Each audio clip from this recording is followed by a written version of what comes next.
I just feel like I've been around the block, ripping up fantasy stock, working around the clock. Look at the view from the top. Researching rookies a lot? No, I just be listening to pods. Yeah, one in particular, I'm just a messenger. Let me just pass on the rock. Browning, brunning, pruning, pronouncing ain't what he's doing. What he's doing is not losing, but infusing you with new things. And there's Dennis the Bennett, yeah. The man is a menace, yeah. Building a dynasty, some of the finest things. Promise you, you won't regret it. Sly as a fox, cultured in pop. Give him his props. Here is a thought, here is a box, and you cannot compare them at all. So don't even try. Careful with the news, but when you use a take, I take up Tony Fire. I mean Dyer, because anyone else is a huge mistake. Whoa, fantasy round table, fantasy round table, yeah. Fantasy round table, come take a look at the crown, baby. Hey, fantasy round table, fantasy round table, woo. Fantasy round table, come take a look at the crown, baby. Go.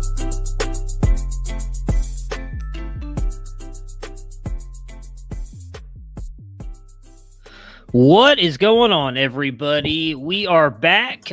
We were not here yesterday, as I'm sure some of you may have noticed. I had some stuff going on, which was really included a massive migraine that crippled me, if I'm being honest. So I was not available to podcast yesterday, but Matt is available today. So we're going to jump on. We're going to finally be able to finish our discussion on the second tier of RBs from the 2020 season, who we think can rise, who we think is going to stay, who we think is going to fall. And then at the end of the episode, me and Matt will recap episodes 6 and 7 of Wandavision. Since we have not gotten a chance to do that the past couple episodes. Matt, how are you doing on this beautiful Tuesday? Hey, great. I have to be honest, it's mid-60s here, which is about 80 degrees warmer than it was last Monday. It's beautiful, isn't it? I was just talking to somebody about that the other day, that it was like 30 degrees here in Texas like 48 hours ago, and now it's literally, I think it's 75 when I walked in my house earlier. Like it's to think I'm soaking it up now because we're supposed to get snow again Wednesday, Thursday. Yeah, at least I don't have to hopefully deal with that, as I said, for another decade. But it's crazy to think, like, we were talking last Tuesday with me having, like, no power. It was, like, 8 degrees in Texas. I was doing everything I could to not die of, like, hypothermia. And now today I'm out here, like, sweating in shorts and T-shirts. So it's fun times, definitely fun times. But we are talking about running backs. So we did the top 24. What was that, 2 weeks ago now, maybe? It feels like it's been 2 or 3 weeks at this point. Yeah, it was a couple of Thursdays ago because last week we had to spend a lot of time talking about Carson. We did. We spent almost a whole episode talking about Carson Wentz. That's what happens when you get a happy Colts fan on the episode. So about 2 weeks ago, if you guys want to check that out, we have our top 24 running backs, which ended with J.K. Dobbins. So we're going to start at 25, and that was Chase Edmunds. A lot of that obviously came from him being in that committee backfield with Kenyon Drake. Kenyon Drake likely gone. A lot of talk that Arizona might bring in a running back, draft a running back. What are your thoughts on Chase Edmunds moving forward? I can't imagine he finishes this at around this spot next season. I really think that he's probably going to drop down into the 30s. But what do you think? Yeah, I was trying to see where, I was trying to do my first pass of Dynasty Rankings before we had rookies, before free agency and stuff.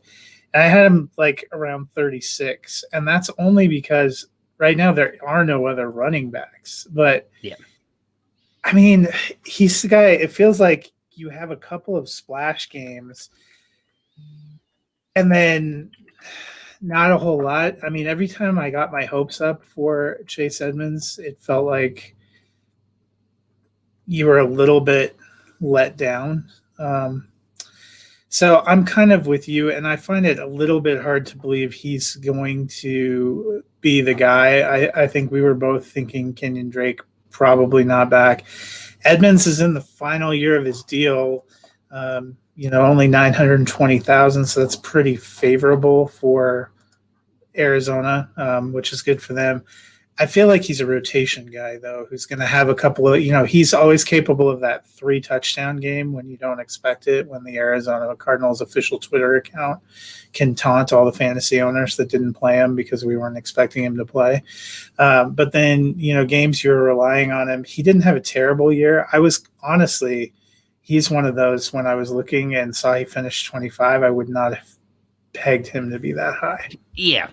I was gonna say I think he let a lot of people down. I don't think it was a little bit; it was a lot. Every time you expected him to do something, he did nothing, and it was when you moved him to your bench that all of a sudden he goes off for those 3 touchdown games you mentioned. So, yeah, I don't see any way that he's the starting running back for the Cardinals. I agree with you. He's likely in a committee. He seems to work well in that. I do think him and Kenyon Drake worked really well together. I'll be interested to see if they end up drafting a guy. Obviously, there's a lot of people want them to draft a running back because of the Cliff Kingsbury offense and hope they get somebody in there. I don't know offhand their cap room. I don't know if they go Aaron Jones. I think Aaron Jones would be a great fit in that offense if there. I'll check their cap, but to speak to the point, last year he had 97 carries, which is his career high. Yeah, by almost 40.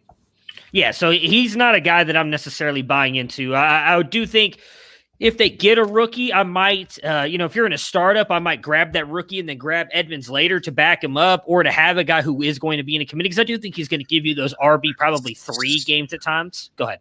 Right now they're projected at a little over 16 million in space, which honestly, if I was Arizona, I think I would.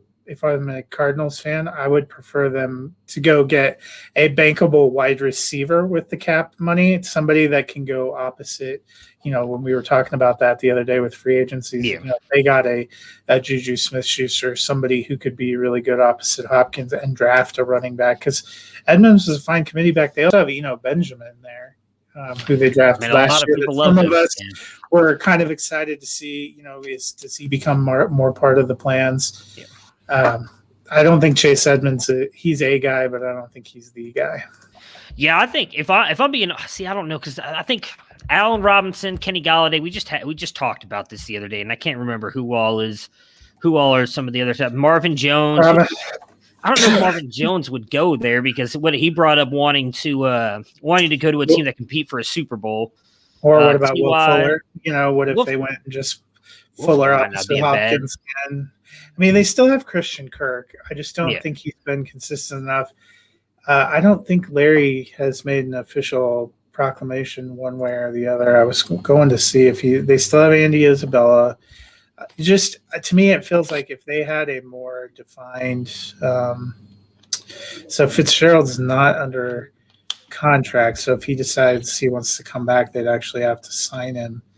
Dan Arnold not under contract for them either. So they have Keyshawn Johnson, Andy Isabella, Christian Kirk right now would be kind of the names that I recognize behind Hopkins. And in terms of running backs, they have Benjamin, Edmunds, Khalfani Muhammad, who I actually kind of liked when he was with Denver.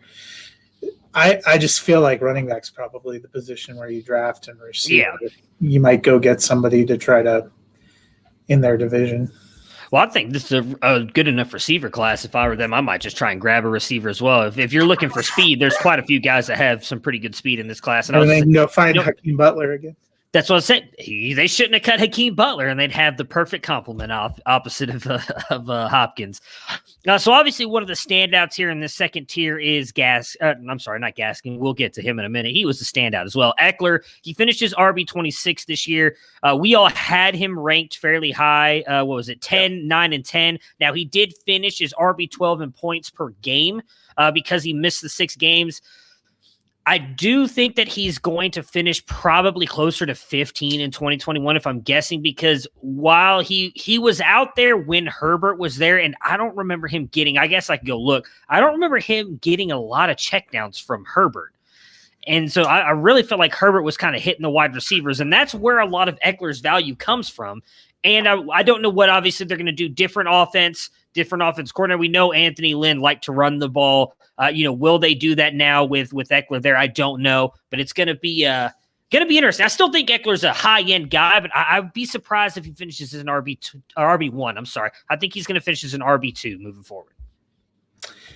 Yeah, I mean, I still had him in RB1 range. So from Week 12, he caught 11 passes. He had 9 targets. Week 13, he had 9 targets. Week 14, he only had 4 targets week 15 and 3 week 16, but he was back up to 7 targets week 16. Those are all back half of the season. He actually averaged consistently more targets, probably with Herbert than he did the early, week 3, which is when Herbert's in there. He had 11 targets for 84. Week 1 with Tyrod Taylor only had 1 target. Week 4, that's because everybody was freaking out about that. Yeah, in week 4, he only had 1 target before he got hurt. So he really, he ended up, so let's take those 2 games out, and he played 8 full games with Herbert and had 63 targets and 52 receptions. Okay, so that's a lot better than I thought. Yeah, I mean, that's half a season. So if you projected that out, that's more than 100. So like 120 targets and 100 receptions. So what do you think his upside in is the next year? Is it still, you think, right around RB12? When I did my first pass, I put him at RB10 again. Okay. But again, we got to see who gets drafted where and where some of free agency. At this point, looking at where people are right now, that's kind of where I have them. I think there's good potential. I think that's still probably going to be a pretty fun offense. Yeah, I mean, I'm all in on Herbert. I'm curious to see what it's going to be like having. I don't remember his name, but the Rams. I believe he was the offensive coordinator last year. Or he was a defensive side, but he was a quarterback in college or something like that. Yeah. So he knows the Brandon offense. Staley. Yeah. So, and I'm curious to see what the offense is going to be like with him. I really am. I'm obviously a huge Herbert guy. They're bringing back Allen. I think Williams and Henry, I think probably will both be gone. I actually have I think Henry's going to go somewhere very interesting. Well, but Hunter Henry threw some serious shade, which didn't make sense. But they're talking about the Chargers are looking at potentially franchise tagging him again. I think Williams is probably for sure gone. Yeah. The Chargers are a team that, whether free agency or the draft, I think really have to hammer that wide receiver position. Jalen Guyton, I thought had some decent upside. He was a better third receiver than I was expecting. I don't really think KJ Hill's primed for full-time role, or Joe Reed. I mean, they had some pretty anemic wide receiver depth behind Keenan Allen. They could definitely use some pick-me-ups. Yeah, well, like I just said about Arizona as well, this is a very good wide receiver class to get some players in. And yes, this is a Kingdom Hearts shirt. I'm a massive fan of the game. So yes, I thought it was Mickey Mouse. It is Mickey Mouse. He's part of Kingdom Hearts. So he goes in with it's a mixture of like Disney with a bunch of other different games and stuff. It's a whole thing. But yeah, it's a Kingdom Hearts shirt. I'm a big fan of the game and the series. So next up was James Conner. He finished his RB27. You and Dennis were both fairly close on that. You both had him ranked 20. Doesn't look like he's coming back with Pittsburgh. I don't see him getting a starting shot anywhere either. So I think at best he's going in somewhere to maybe be part of a committee or a backup. I mean, he probably had the quietest RB27 season. He's another one I wouldn't have guessed that high. You look at, he ended up with 721 rushing yards, 6 TDs, actually averaged 4.3 yards per carry. It just didn't seem like he had that huge of an impact. And I think it's because he really front loaded. The first part of the season, it seemed like he was going pretty good. But after week 9, he only had 1 touchdown, and he had 0 100-yard games in that back half of the season. I think durability has always been a question. He would be a guy I'd put in the class of player where it's after the first wave of free agency and after the draft, you see what teams still have a hole. And unfortunately, I feel like, as much as I love Philip Lindsay, that's where I think Philip Lindsay ends up too. Yeah, I'm right there with you on him, unfortunately. I was going to say I'd love to see him go to the Browns, but they already have 2 running backs. I don't see him going there, but I'll be rooting for him wherever he ends up going. Myles Gaskin comes in as running back 28. None of us had him ranked. Obviously, was not a guy a lot of people were talking about earlier in the year. He did finish his RB13 in points per game. It's Gaskin's kind of a hard one to figure out for me because I liked what he did. I thought by far he was. I like Salvon Ahmed as well. Talked about him. I was a big fan of him going into the combine the year before, and obviously did not do good. And I remember talking about him on the episode before with Dennis and you, and I was like, he's going to be one of the fastest players there, and then he completely let down. But I liked what he did as well. But I thought Gaskin was by far the best of that group. Obviously, a lot of talk about now today. There was reports came out that Aaron Jones is interested in Miami. They're interested in him. There's talks that they may draft a running back. How are you valuing Gaskin right now? Are you kind of looking to move him if you can, buy him? What are your thoughts? I really liked Gaskin too, and I think he has potential top 25 if he remains the lead in that committee. And I'm counting Salvon Ahmed. I thought they were actually a pretty good 1-2 punch, but yeah.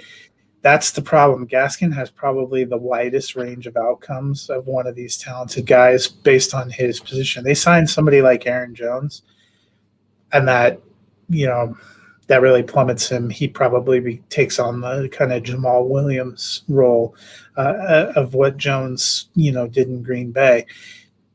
If they draft, depending on who they draft, maybe he's part of a committee.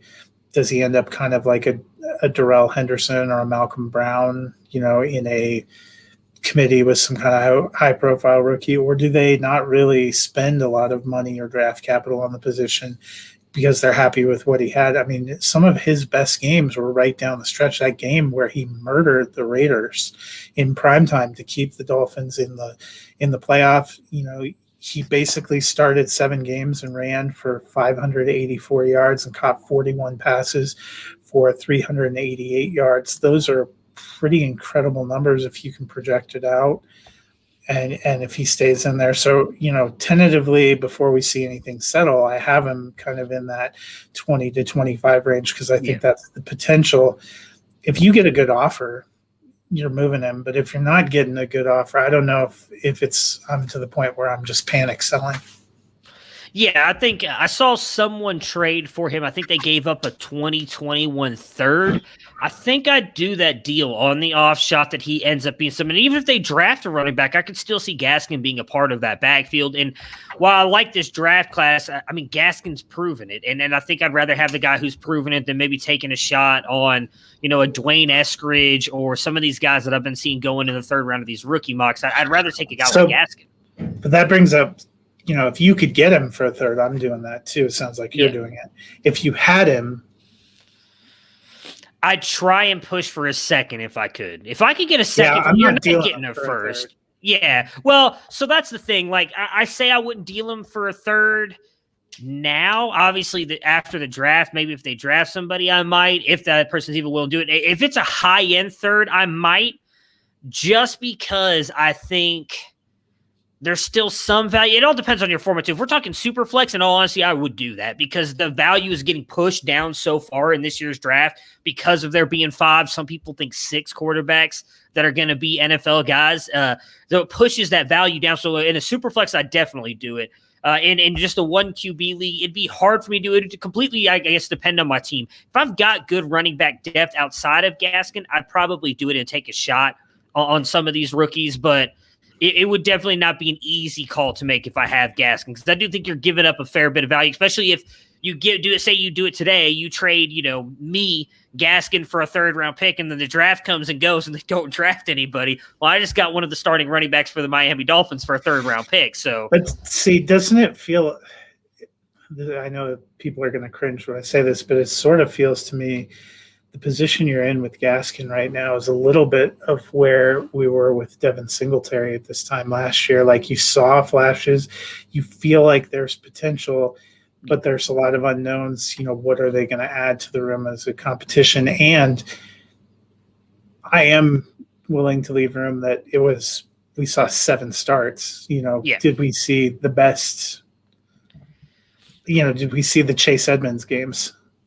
That's true. I'd lean more toward that than I hate to say this, and Devin Singletary finished behind him as RB31. I would take Gaskin over Singletary at this point. I would too, but at this time last year, a lot of us thought we were clinging. I was clinging to Singletary potentially being on the cusp of top 24. Yeah, I think the difference. Well, I see. I guess I get what you're saying because I think last year we all thought Buffalo was going to be a run-heavy offense, and it turned out not to be, which I think was one of the reasons that kind of killed Singletary. Where I do think you could say that about Miami right now is that we expect it to be a run-heavy offense, but then when they just trade for Deshaun Watson in a couple weeks, it's not going to be a run-heavy offense, and so that might actually kill Gaskin's value a little bit. That I will say, actually, I would hold off on trading Gaskin if you can, because if they trade for Deshaun Watson, they're not going to, I don't think, be able to draft a good running back because they're going to give up picks to get him. And so I think they're going to have to give up maybe what do you think? Probably both their first, maybe a second or a third. Yeah, I think it depends on how they value Tua. Well, yeah, that's the thing. Maybe it's 2 firsts and Tua go over because they've been talking about it being the equivalent of 3 firsts, and Tua obviously was a first-round pick, a second-year quarterback. But Houston's a really tough team to read, too, what they are doing and how they might value things. But, yeah, Miami could pretty well get cleaned out of draft capital. I mean, one of their picks is the 3rd overall pick, so that's a pretty outstanding value. I could actually see it being the 3rd overall pick, Tua, and a 2022 first, and maybe a 2021 second, not having to give both firsts this year. Yeah. See, I think I hate to break off, we're supposed to be talking about running backs, but God, I think if I'm Houston, I'm doing that. Like, I don't want to give up Deshaun Watson, but if you're getting Tua, you're getting the 3rd overall pick, and you're getting a 2022 first and then maybe a second somewhere thrown in there as well. Like, how do you not do that? You just added so much more value to your team. I understand they're rookies and they're lottery tickets per se, but Tua's not a bad quarterback. He's not Deshaun Watson, but you're getting a lot of help for your team that has horrible salary cap issues. You're losing some of that now with moving on from Deshaun Watson. You're going to get some of that back in a year. Like, I think you've kind of got to do that. Well, and Miami has almost $27 million in projected cap space. My thought would be if they give up the high picks, a lot of people have linked them toward drafting an elite wide receiver because they need, as much as we have been fans of Preston Williams, I just don't know that you can roll into another year believing that that's going to come through for you. Devontae Parker is fine, but he is what he is. If you roll a lot of the draft capital to get Watson, I think you have to put the free agency dollars into trying to make a run at one of the premier wide receivers to put with Watson, in which case maybe you do end up with Gaskin and Ahmed. But I also think, to be honest, trading for Watson may hurt Gaskin's value because you're talking about a guy that had 49 targets and 41 receptions in 7 starts.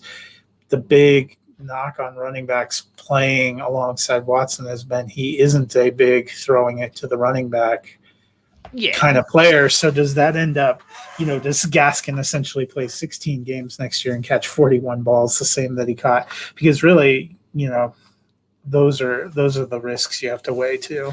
Oh, yeah, but I also think having a guy like Deshaun Watson helps you some. I mean, we saw David Johnson. Now, I don't want to compare him to David Johnson, but I do think that he can produce some because you are going to have the defenders being worried about Deshaun Watson running as well. And I think he going into a much better team in Miami right now with what they've got around him. And I think, with that pick, they could draft a wide receiver. I honestly think they're going to go mostly offense in this draft. That defense is really good. And I mean, unless they see a guy of like extreme value fall to him, I think they're going to attack the offense.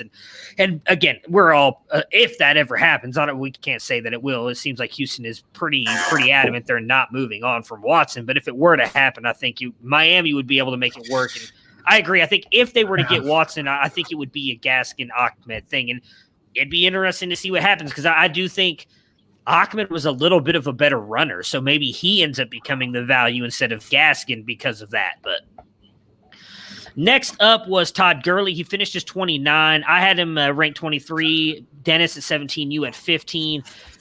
I mean, it's weird to say this because 3 years ago he was winning you multiple leagues in the playoffs. Only 27 years old. I can't. I don't see him being a star. I honestly don't even. I do think he'll get a shot somewhere. Someone will sign him.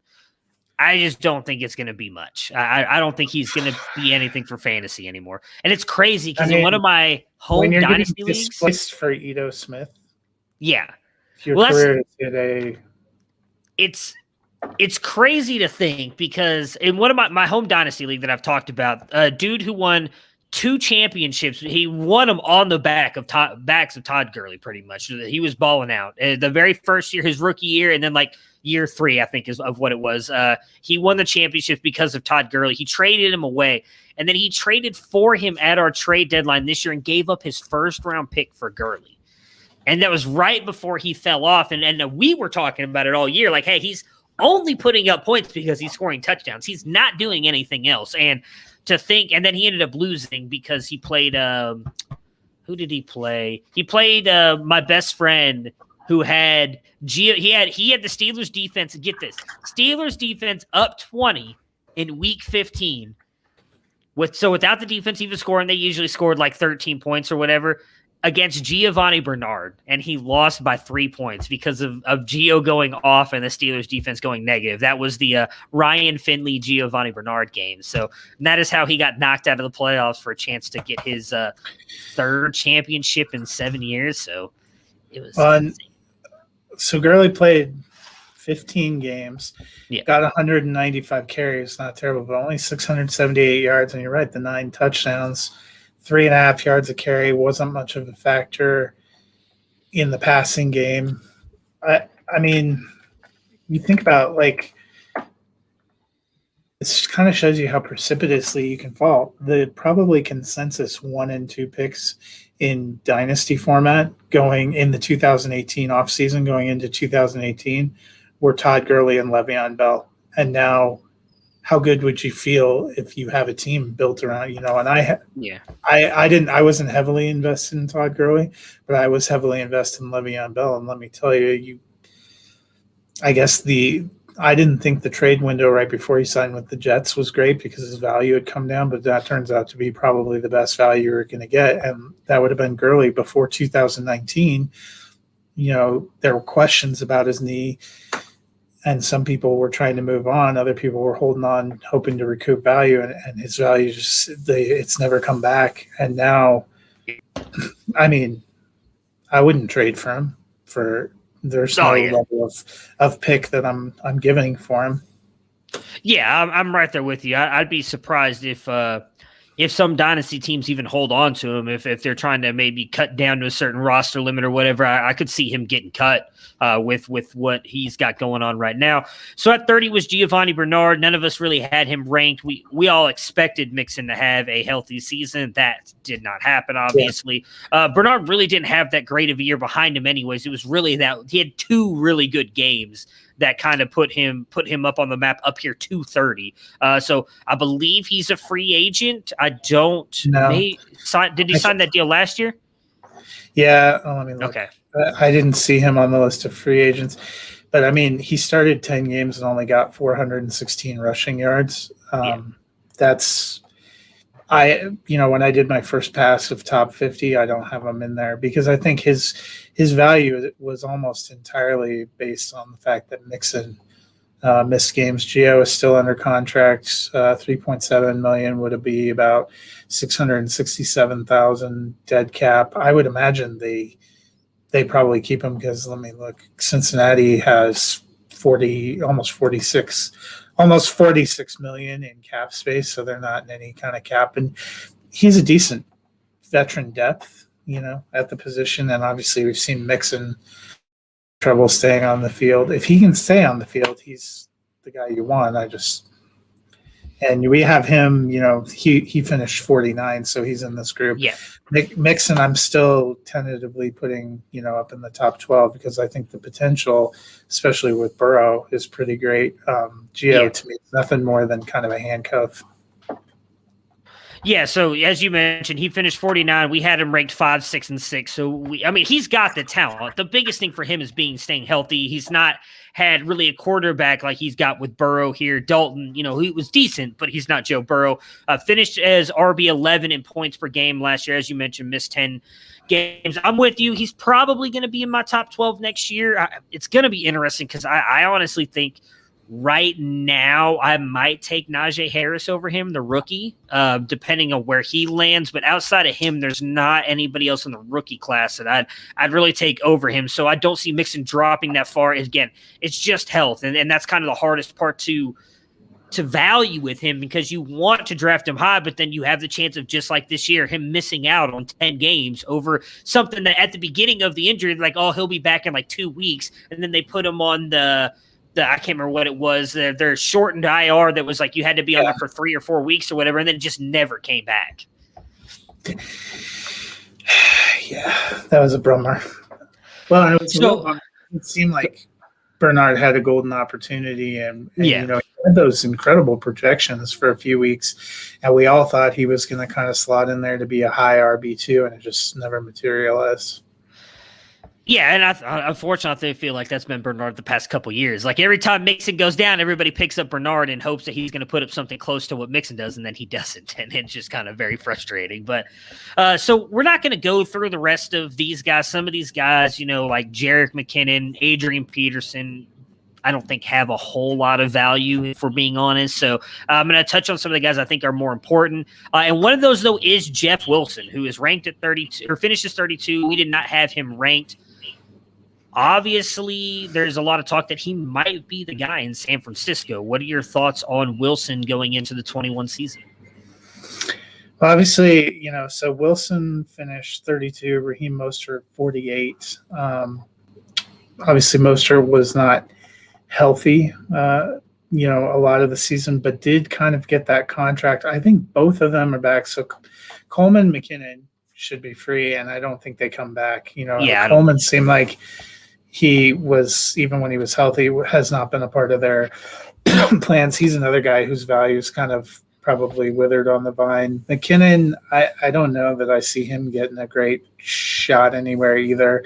I thought Mostert looked good when he was healthy. He ran pretty well, but Wilson looked incredible too. I think the 49ers kind of want to use that tag team.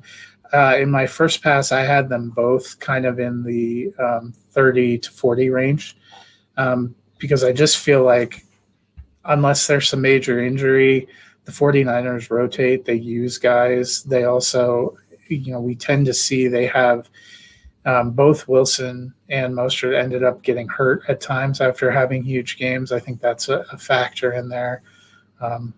So I think they're both going to be factors. Wilson's probably the best value because he was almost free. And if you can go scoop him up, I do like his potential.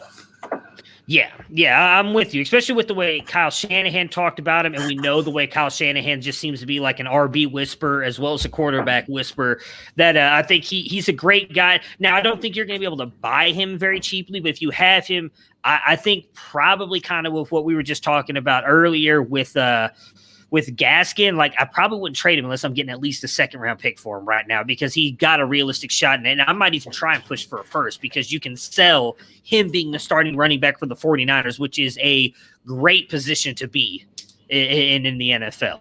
Let's see here. Leonard Fournette comes in at RB35. Obviously, again, when we ranked him, he was with the Jaguars still. He had not even been cut yet. So we had him as 13-11, and I had him at 22. So I was not a believer in Fournette. Still am not, but he did have a really good playoff run. Playoff Lenny came, conquered, won himself a Super Bowl. Your thoughts on him in 21? Yeah, so for the time being, I vaulted him back up into the top 20 range because I think, he didn't have an incredible season with Tampa Bay. He missed some games, and I actually thought Ronald Jones was the better runner most of the season. But toward the end of the season, and definitely in the playoffs with Jones being injured and kind of out of it, Fournette really got a chance to shine. He had a big kind of showing in the Super Bowl. I think people remember why he was a high draft pick, and somebody is going to splash out a contract and put him in there. He actually is a guy that I have more worries about, like a Miami going and getting, because he's something different than what they have, and then he wouldn't have to leave the state of Florida. I know some people have joked about him going back to Jacksonville. I don't really see that, but I think somebody is going to go and get him and use him as a pounder. You're muted. Yeah, sorry. Someone just sent me a funny message on my phone, and it kind of distracted me there for a second.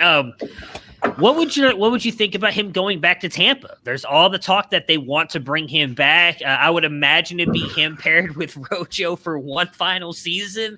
They want to run it back. Like I just don't feel like they have enough cap to get all of these players back. And to me, it felt like Jones is going to be Jones. I thought was a better back through most of the season for them, and B is going to be cheaper. He has a lower profile.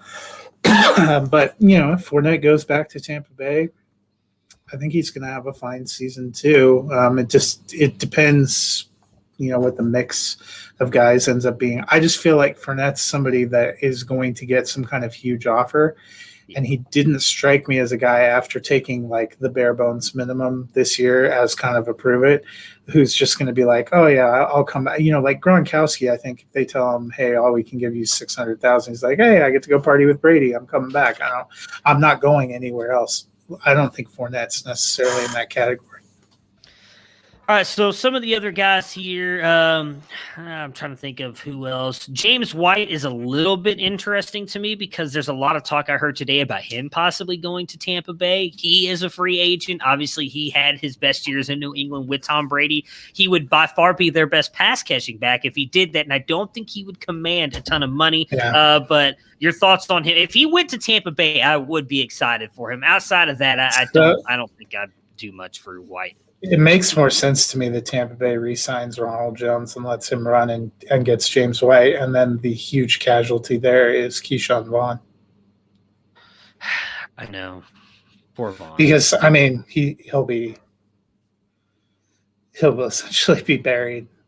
Just fire him up for 2022 though, baby, and that'll be the comeback year for Keyshawn. I promise. Yeah, because it's hard to imagine Keyshawn Vaughn. He seems like he would be a kind of James White type back. I don't really picture him as the first and second down pounder in a committee situation. So I think he essentially goes back to he gets the LaShawn McCoy role. Yeah. So the easy one here in this second tier is Cam Akers. He came in as RB45, obviously due to the injury, not playing much earlier in the season. I had him ranked very high. You and Dennis had him in the 30s there. He's got to be the guy moving forward after what he showed at the second half of the season. I would almost put him. Trying to think, I probably, just off the top of my head, because I did do my Dynasty rankings. What am I talking about? I have rankings somewhere. I can look really quick, but I probably have him around 15. Where do you have him? I had him like around 20. I don't think Darrell Henderson completely goes away. It feels like the Rams like to use multiple guys. I think Malcolm Brown's probably out, but Henderson's still only going to be a third-year back. I still think he ends up having a role. And I also think they probably end up having a better passing offense with Matthew Stafford. So I believe in him a lot more than I realized, so I take that back. I have him ranked as my RB9 right now, so let's go Akers. Hey, you know what? I did that, so I can't take that back. I don't know. That's where I have him right now. I'm trying to think, I guess, who do I have over him? Let me sort my sheet here. So I could probably move Zeke up. He's the one that's right. Him and Eckler are right there with him. I have Joe Mixon a lot lower than I thought I did, but outside of those three, there's really not any. Aaron Jones is the one I want to have higher. I just don't know what to do with him, and that's my thing. I love Aaron Jones, but so it'd be interesting. Right now, I have Aaron Jones in the top 10 at 9. It If he goes back to Green Bay, he's still there. If he goes to Miami, I think he could be there. I mean, there are a few places where he went that he might give you pause, but I like his talent. Among last year's rookies, I have Jonathan Taylor in the top 5, and I have DeAndre Swift up in the top 10. But I just didn't have Akers that high. Akers, Edwards-Helaire, Dobbins, I have them all inside the top 20 currently, but Yeah, I've got 3 of the rookies from last year in Taylor, Swift, and Akers, and then I actually have a rookie this year as well that I have in the top 12, all above Clyde Edwards-Helaire as well, because I still don't see it. And that's I'll see where everything adjusts. I haven't put this year's rookies in yet. I was just I'm starting with my first pass of veterans without where they are right now. Yeah, without the rookies. Yeah, and I feel like it changes so much. It does, yeah. And that's why I have Aaron Jones so low right now, because I agree. If he goes to Green Bay or Miami, I would almost put him closer to 5 than 10, because I love Aaron Jones, but I'm so worried he's going to end up with a team that's just going to be, he's in a committee, and it's going to be with, like, I could see him going to Washington with Antonio Gibson, where Antonio Gibson, I know, and that's what I'm worried about. If that happens, and I'm like, shit, as much as I love Aaron Jones and I love Antonio Gibson, that they're both screwed at that point. So that's what I'm worried about with Jones, because I would love for him to go back to Green Bay, obviously, because Williams is likely gone, and I think Dillon slides right into that Williams role, and I think both of those two could really be a great duo. And if he goes to Miami, same thing. I think him, and whether it's Gaskin or Ahmed, would be a great duo in that offense. I think Miami's on the come up as well. But if he goes somewhere else, I feel like, if he goes to 49ers, great. He's probably a top 3 running back for me. But there's just so many other places he could go that worries me. Yeah, I mean, that's the thing. The first wave of free agency mid-March, and then the NFL draft is going to gut all of these rankings, because there's a lot of people that have an opportunity right now, and then there's a lot of people who their opportunity lies in the fact that they could end up somewhere, or they could end up back where they, there's a wide range of outcomes. This is probably the toughest time of the year, in my opinion, to do rankings, and also to feel good about your trade value, because you're basing it off of last year. You're basing it off of trying to read some tea leaves. There's just so much that can change.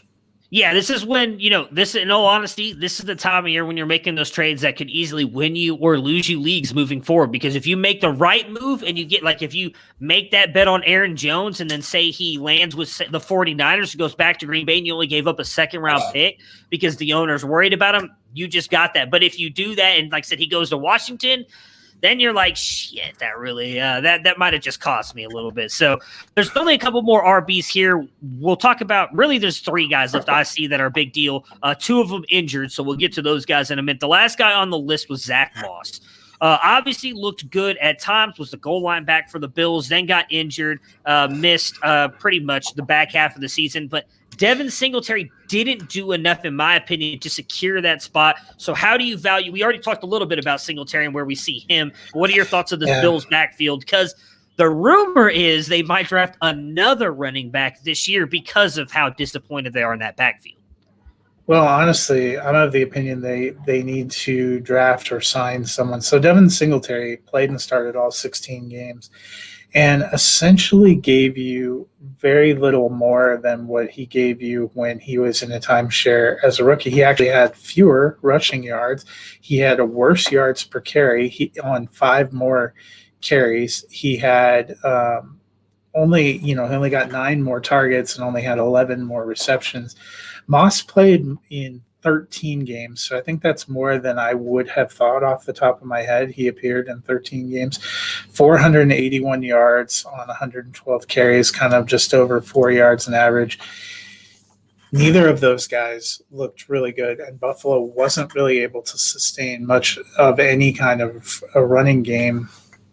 It's really hard, right now I have Zach Moss higher in the rankings just because I think there's possibly a better chance.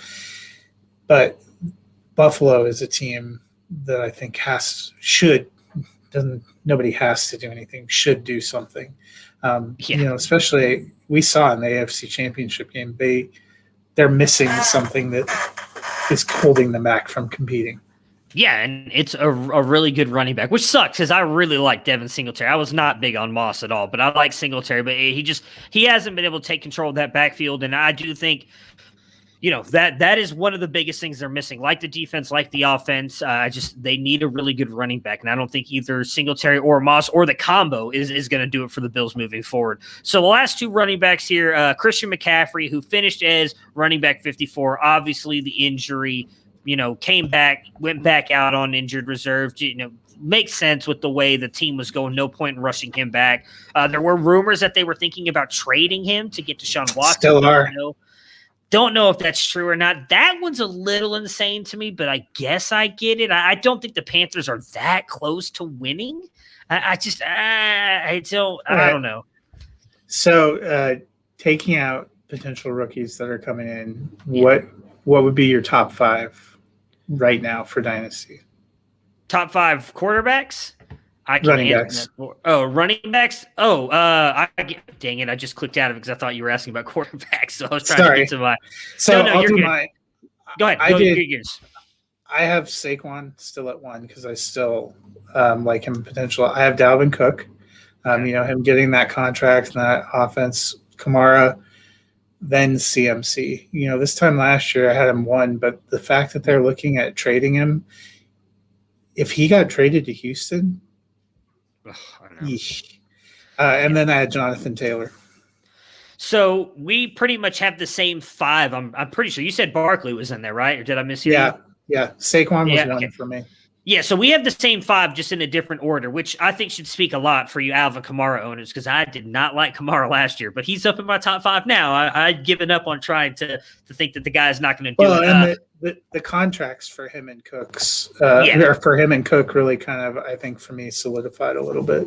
Yeah, so I still have CMC as my 1. And I did this obviously before the rumors came out. If he does go to Houston, he would be moved down. But I think if he stays with Carolina, I say that even if he goes to Houston, I mean, it's not like Carolina's offensive line was that good either. And I mean, the dude still produces. He's an absolute beast. Now, I do think he'd take a hit. I'd move him off of 1, but it wouldn't be out of my top 5. He'd still be a top 5 running back. But I have CMC as my 1 right now. 2 is my guy, Jonathan Taylor. Can't quit him. I had him, I've been loving on the kid since last year. I think he's going to be phenomenal now, even more so with Carson Wentz there. Barkley at 3, Cook at 4, and then I have Kamara at 5. Who do you have at 6? 6, 7, 8. Chubb. Just curious. Nick Chubb, Derrick Henry, DeAndre Swift. You are higher on Chubb than I am. I'm Dobbins Swift Chubb. I wanted to move Chubb higher, but I don't know. I probably should because Kareem Hunt really didn't do as much as we thought. But I'm not sold that Dobbins gets solo role. I feel like they're going to do some kind of committee.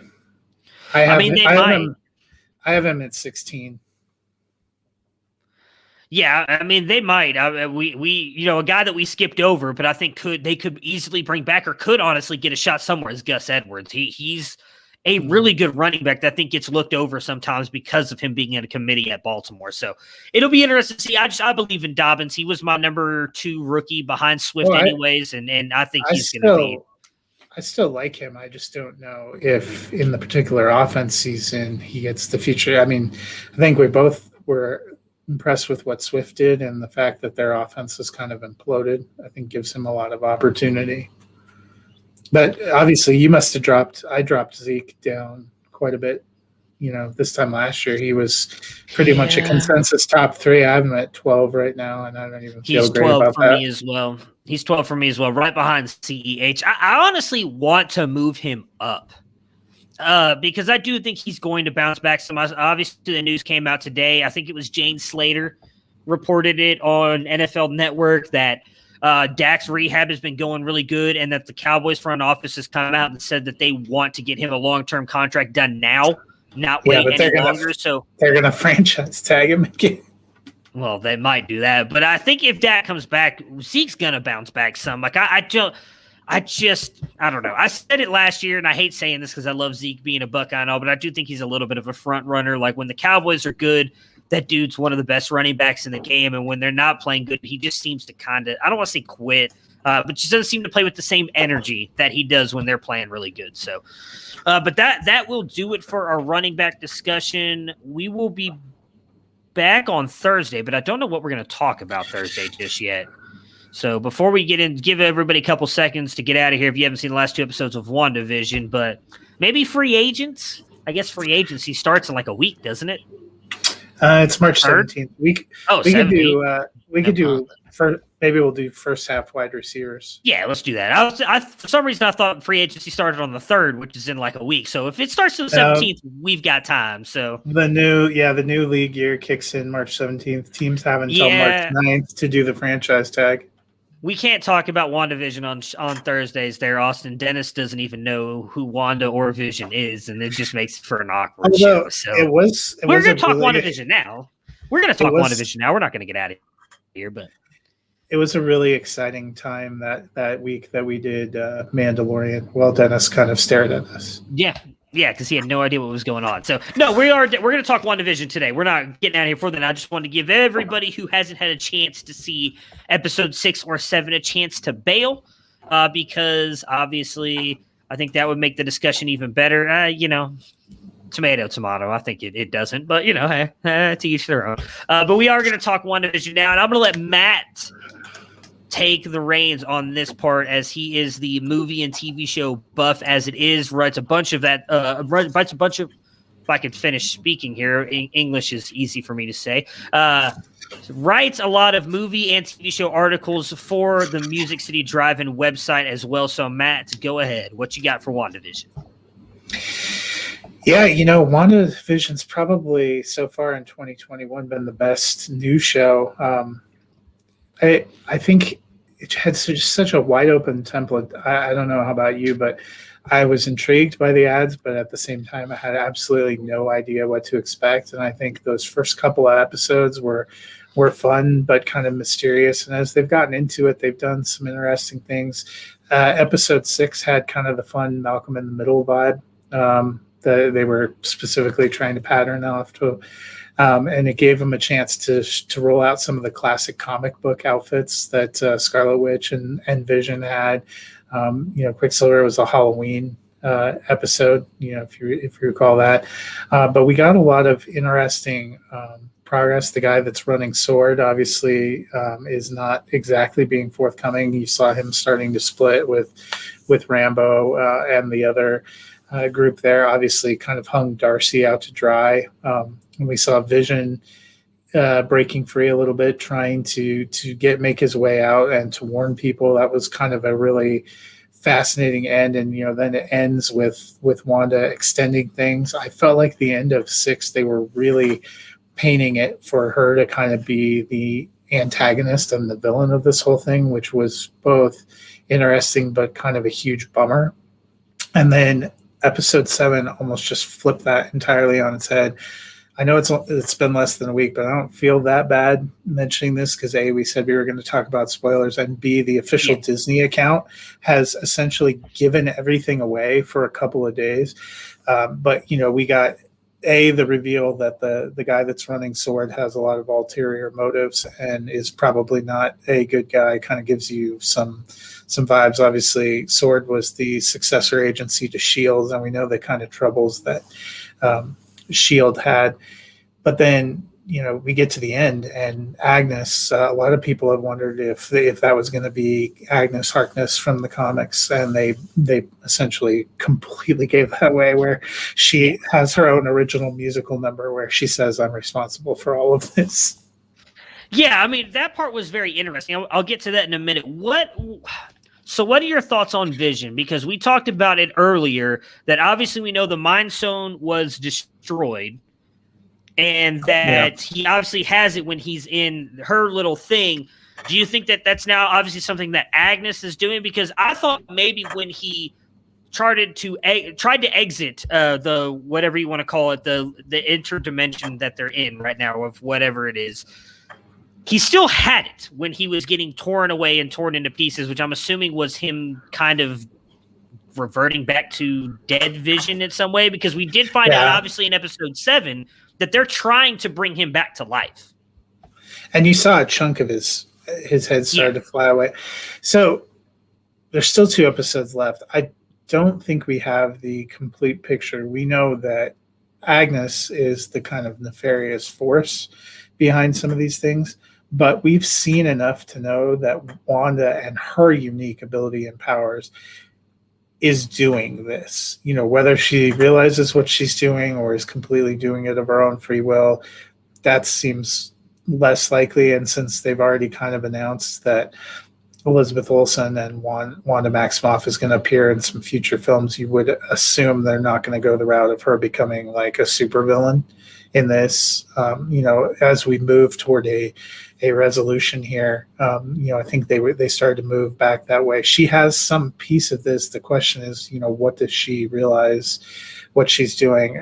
Monica Rambeau, obviously, and I'm going to be curious to see how they explore. They talked about going through that barrier with rewriting Coach. She obviously was able to will herself through that, and then seems to have gotten some kind of power or heightened sense or vision from all that they didn't really spend a lot of time explaining. But she is committed to the idea that if Wanda knew exactly what was happening, she wouldn't be doing this.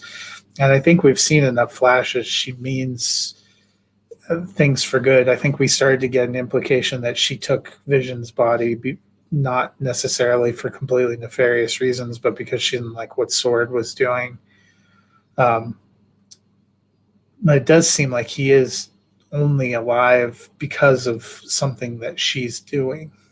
And then, I thought it was kind of a neat twist. Why did her brother come back? That was obviously something Agnes did. It's basically setting up there's going to be some kind of big collision in these last 2 episodes with everybody trying to fight and solve their agenda. There's pieces we don't see yet, but I really liked what they did with 6 and 7. Some of their strongest episodes, I thought. Yeah, now I'm going to be honest. I love that they, in a way, made it that Agnes is doing or at least looks like doing everything, like at least bringing back Quicksilver, because that was kind of my biggest thing. Like, I was curious to see where they were going to go with that. It gives them still that opportunity to link those X-Men movies now with this, since I think they bought out that stuff from Fox, didn't they? Yes. So they bought 20th Century Fox, so they have all the X-Men rights and stuff. Now there's been a lot of talk about whether Deadpool with Ryan Reynolds is going to come into the MCU, whether they're already working on rebooting Fantastic Four yet again. There's a lot of talk about whether they're going to reboot the X-Men. And so obviously it was a fun nod to the fact that Quicksilver, Maximoff's brother, is one of the only characters that appeared kind of in both worlds because of the kind of murky set of rights. Because in the comics, they're Magneto's children. Obviously, when they brought Scarlet Witch and Quicksilver into Avengers, they gave them a different kind of parentage, and then Quicksilver in the Fox X-Men. So it was kind of a fun crossover, and it'll be curious to see if that's kind of their nod about doing these. Any fun fan cast for FF4 members from you guys? Who is the 2 that I heard I actually thought would be amazing? I think it was John Krasinski as Reed Richards and Jennifer Lawrence as Sue Storm. I would love both of those. I think it'd be hard to go back to Jennifer Lawrence after she was already kind of a prominent comic book character. It's the rare person that can pull off the dual roles. Right. Well, but if they don't really do much with the X-Men stuff, if they redo the whole X-Men, I feel like have we had any, now that I think about it? I mean, technically we had Chris Evans was Johnny Storm in 2 horrible Fantastic Four movies, and he reinvented himself and did a great job as Captain America. So, but I thought Lawrence was great as Mystique, so. Yeah, no, I'm not saying she's a bad actress. I don't know if that's the well that they're going to go back to. John Krasinski, that would be kind of interesting. As Reed Richards, there've been a lot of different ideas floated around. I'd be curious to see what they do. I always thought Fantastic Four would be fun, but Fox tried it twice, 2 different iterations that had decent casts that just did not work. I think it was just a story in the second one, because I love the cast. I thought, Miles Teller, Michael B. Jordan, Kate Mara, I believe was right. Yeah, Kate Mara. Yeah. Michael Jordan. Yeah. They had a great group. It just didn't. For X, I mean, I kind of hope they keep. I don't know if those guys would still want to do it. McAvoy, Fassbender, I think they've been phenomenal. Like, I would love if they could keep most of that and try and figure out a way. Like I said, that was my biggest hope with them bringing in. And I don't know the actor who played Quicksilver in the X-Men movies, but bringing him into this show, I felt Evan like Peters. it gives you that perfect chance to merge these two worlds together, because we've already seen.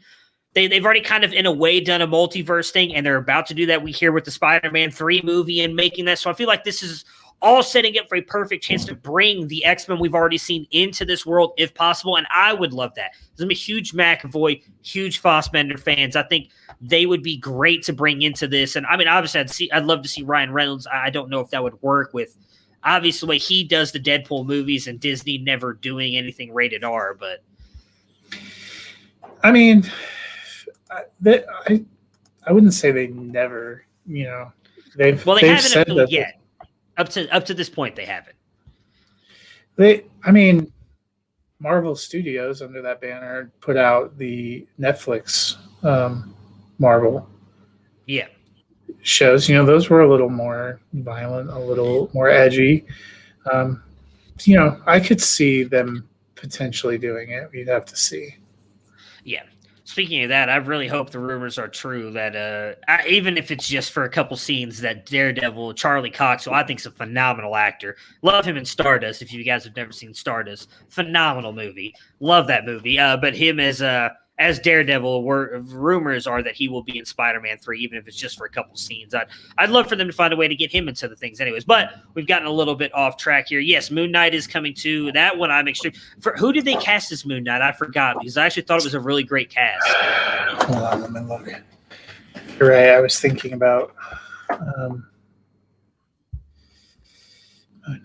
I think it was Ethan Hawke. Yeah, okay. We just need to do like a whole Marvel thing here at some point. Well, we're broken off here, but they kind of unveiled their whole plan. We know that Falcon and the Winter Soldier picks up in March, but they basically have an episode a week for the rest of the year, which is kind of exciting. Some of the big questions are the movies gonna release on time? It feels like we've been waiting for the Black Widow movie for half of our lifetime. Allegedly it's still sitting on May. They're supposed to make a decision in the next few weeks about whether that comes straight to Disney Plus, or whether they delay it again. Eternals is supposed to be coming at some point this year, and they have a couple other shows that are going to go in there. So I think it's getting fun. They're getting in there. We had to wait a little longer than we thought, but I think WandaVision has been great. I'm really excited to see how it finishes, and then we get a week of making of, and then we're going to go right into Falcon and the Winter Soldier. That one they've said is going to be more of a kind of R-rated vibe, so be curious to see what they do with that and where we go from here. Yeah, I'm excited. Obviously, for 2 more episodes of WandaVision. That was it. We get a week break, right? A week break, and then you get Winter Soldier and Falcon, which just from I've only seen the one trailer. For those of you who don't watch any of that stuff, as I've told Matt before. I see the one trailer and that's it. Like, I only saw the one trailer of WandaVision because I don't want anything spoiled. It looked phenomenal. I think those two play really well off each other too. So I'm looking at my calendar. The WandaVision finale will be March 5th, and then March 12th they release the making of WandaVision. Gotcha. Okay. That week between, and then March 19th we'll kick off Falcon and the Winter Soldier. So we'll be continually breaking down Marvel stuff, which is going to be exciting. I hope Black Widow comes out on time. I know I saw New York is opening theaters now to I think a 15% capacity. I think everybody's hopefully going to start doing that. I mean, I have said before, theaters have been open in Texas, but you can sit right next to me and you don't even have to wear your mask as long as you're eating popcorn. So just open everything down here in Texas. So I think hopefully everything will start to open back up, but. That will really quick before we go. What is your thoughts for episode? So we got episode 8 Friday, which will be, I guess, the penultimate episode. What do you think we're going to get in this one? Anything spicy or anything you think we might see in this episode? I mean, if they follow kind of typical patterns, I would say things are going to get more dire. We kind of saw the big Agnes reveal at the end of last episode, where at the same time it seemed like Wanda's mental stability was starting to fracture. The grip, and I'll be curious to see if they continue that kind of sitcom homage format. This last episode, we got the kind of Modern Family. I don't know what really is left after that stylistically. I'll be interested to see if they can squeeze one more kind of template. We got the 90s, we got the early 2000s. I don't know what the 2010s, example would be, but it'll be interesting to see. But I think we're going to see a little bit more. I also think we're going to find out a little bit more. I feel like something, they were alluding to it a little bit last week, but something's not right at Sword, the guy that's running, that took over for. I feel like we're going to dig into that a little bit. I really enjoyed the Darcy Vision back and forth. And Vision was pretty well separated from Wanda the entire episode 7. I think they're going to have to come back, and I think we're going to have to get a little bit of an answer of who's responsible for bringing him back. Because if it's Agnes and he starts to turn on her, she's going to clip him. Yeah, and I agree, Austin. I pointed that out to my wife too. I noticed a little bit of The Office as well in last week's episode. I was hoping to see a little bit more of it, but it's that mockumentary style. That was kind of what Modern Family did too. I'm excited for this week. Obviously, we will likely break it down on Monday's show as well next week. Or actually, well, I haven't even asked you about this. We might have to do Tuesday as well because I have family in town next week. So we try and go live Monday. If not, we'll definitely figure out a way to go live before Thursday so we can talk, because it obviously will be a big episode of WandaVision, even if it's just to talk WandaVision, because we can talk football. Either Monday or Tuesday will be fine. So one of the first 2 days of the week. Yeah, so jingle and I got it was like I said, I liked it, but yeah, we'll definitely go live at some point, like I said, even if it's just to talk WandaVision, because we got plenty of time to talk football. But we will be back then. We'll be back Thursday to talk top 24 wide receivers. Try to get through 24, but sometimes the three of us can get a little bit long-winded when it comes to talking about certain players. So we're going to try and get through the top 24 wide receivers on Thursday. So until then, everybody